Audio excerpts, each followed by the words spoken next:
Hi friends, வாங்க நம்ம current affairs பார்க்கலாம். நவம்பர் 13 ஃபஸ்ட்டு என்னென்னா, 5வது சர்வதேச நீலக்கொடி சான்றிதழை பெற்ற கடற்கரை எதுன்னு கேட்டிருக்காங்க. கோவளம் தான். இது வந்து செங்கல்பட்டில் அமைஞ்சிருக்கு.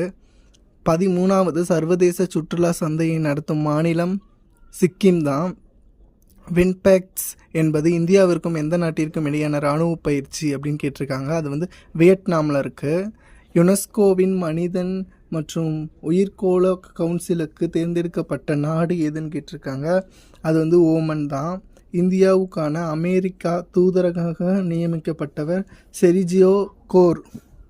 அடுத்தது, எளிதாக தொழில் செய்யும் மாநிலங்கள் பட்டியலில் முதலிடம் பிடித்த மாநிலம், அதாவது பிஸ்னஸ், அது எதுன்னா பஞ்சாப் அண்டு உத்தரகாண்ட் தான். அது வந்து 5 தகுதிக்கு பெற்று இருக்கணும். அடுத்தது, உலக கருணை தினம் வந்து நவம்பர் 13.